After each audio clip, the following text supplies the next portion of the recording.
किसी ने बड़े कमाल की बात कही है कि भक्ति अगर भोजन में मिल जाए तो भोजन प्रसाद बन जाता है, और भक्ति अगर पानी में मिल जाए तो पानी चरणामृत बन जाता है। नमस्ते दोस्तों, मैं हूं आरजे कार्तिक। एक बड़ी छोटी सी कहानी। एक गांव के बाहर झोपड़ी में महात्मा जी रहते थे और उनकी झोपड़ी से कुछ दूरी पर एक और झोपड़ी थी जिसमें एक परिवार रहता था। महात्मा जी दिन भर राम नाम की धुनी जो है लगा के रखते थे, राम राम राम राम जपते रहते थे, ढोलक पर बड़ा कीर्तन करते थे। और वो जो परिवार रहता था उसके मुखिया को लगता था कि इससे हम डिस्टर्ब हो रहे हैं, परेशान हो रहे हैं। तो एक दिन उससे रहा नहीं गया, वो दौड़ के गया और बाबा जी से लड़ाई करने लगा कि आप ये क्या दिन भर राम राम राम राम जपते रहते हैं, राम जी क्या आपको भोजन देते हैं? बाबा जी ने कहा मुझे तो भोजन मेरे राम जी देते हैं। उस आदमी ने कहा लेकिन मुझे नहीं देते, मुझे नौकरी पे जाना पड़ता है, काम धंधा करना पड़ता है, सोने को जो समय नहीं मिलता, आप दिन भर बजाते रहते हैं, वो करते रहते हैं। तो महात्मा जी ने कहा कि तुम भी राम राम जपो, तुम्हें भी मिलेगा। इस बात पर दोनों में बहस छिड़ गई और इस बात की शर्त लगी। उस आदमी ने कहा कि ठीक है, फिर देख लेते हैं, आज मैं राम राम जपता हूँ और देखता हूँ कि क्या मुझे आज आपके राम जी आकर भोजन कराएंगे, मैं भोजन करूंगा ही नहीं।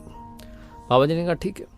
तो बाबा जी के साथ बैठ करके वो राम राम राम राम जपने लगा। फिर उसे लगा कि घर जाऊंगा तो बीवी जो है भोजन करा देगी जबरदस्ती, माँ भी है घर पर, वो कहेंगी खाना पड़ेगा, तो क्या करूं। तो वो जंगल में जाकर के राम राम राम राम जपने लगा। एक पेड़ की डाली पर बैठ गया और वहीं पर वो राम राम जप रहा था। और इस चक्कर में वो दूर गया था कि उसे कोई भोजन ना करा दे। अब आप प्रभु की लीला देखिए कि वहां से एक गांव के व्यापारियों का समूह निकल रहा था, ग्रुप निकल रहा था।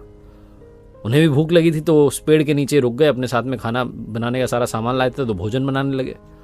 और उनका भोजन बन करके तैयार था, वो भोजन करने वाले थे कि किसी ने आकर के सूचना दी कि पीछे से डाकू आ रहे हैं। अब सारे व्यापारी थे, पैसा भी था इनके पास में, सोने चांदी के आभूषण भी थे, तो ये बिना देरी के वहां से निकले कि भोजन छोड़ चलो, भोजन घर जाके फिर कर लेंगे, यहां से चलो। ये चले गए। वो गर्मा गर्म भोजन बन करके वहां तैयार था। डाकू जब उस जगह आया तो उन्होंने देखा कि बड़ी स्वादिष्ट जो है महक आ रही है और बड़ा अच्छा जो है भोजन बन के तैयार है, लेकिन जिसने बनाया वो खा के क्यों नहीं गया? तो डाकुओं के सरदार ने अपना दिमाग लाया कि हो सकता है ये हम सबको एक साथ मारने की साजिश हो, किसी ने जहर मिला दिया वो भोजन में। तो सारे डाकुओं ने कहा बिल्कुल सरदार आप सही कह रहे हैं, ढूंढ लेते हैं किसने ये किया है। तो आसपास वो इलाका ढूंढने लगे, उन्हें कोई दिखा नहीं। डाकुओं के सरदार ने ऊपर की तरफ देखा तो उसे पेड़ पर बैठा वो आदमी दिख गया जो राम राम जप रहा था लेकिन भोजन नहीं करना चाह रहा था। डाकुओं के सरदार ने कहा ये रहा वो कलाकार जिसने साजिश की है, उतारो इसको नीचे। उस आदमी को नीचे उतार के लाए और उससे कहा तू भोजन कर, पहले तूने इसमें जहर मिलाया? उसने कहा नहीं मैंने नहीं मिलाया। बोले खा के दिखा, पहले तू चख। उसने कहा मैं नहीं खा सकता हूं, क्योंकि उसने तो अंदर से प्रण ले रखा था, शर्त लगा रखी थी बाबा जी से कि मैं आज खाऊंगा ही नहीं। डाकुओं ने एक लठ मारा, बोला खा। उसने कहा मैं नहीं खाऊंगा। डाकुओं के सरदार ने कहा अगर तू जब तक नहीं खाएगा तुझे लठ मारते रहेंगे, तुझे भोजन करना ही पड़ेगा और पहले खा के दिखा कि ये सही है कि नहीं है। मजबूरी में वो भोजन करने लगा और भोजन करते करते कह रहा था कि प्रभु आपकी लीला अपरंपार है। उन महात्मा जी को जाकर के दौड़ के प्रणाम किया उसने और कहा कि वाकई में राम नाम में ताकत है।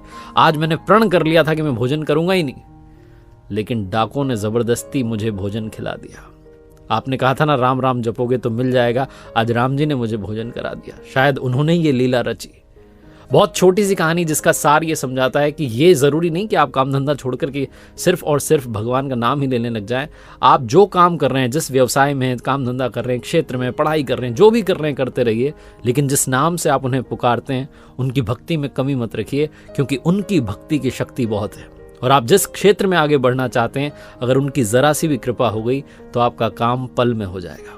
एक बार फिर से वही बात जो अक्सर आपसे कहता हूं, ऊपर वाले के आशीर्वाद के साथ, अपनी मेहनत और अपनों के प्यार के साथ कर दिखाओ कुछ ऐसा कि दुनिया करना चाहे आपके जैसा। देखते रहिए हर सोमवार सुबह 9:30 बजे एक नई कहानी और हर शुक्रवार सुबह 9:30 बजे लर्निंग सीरीज का एक नया वीडियो।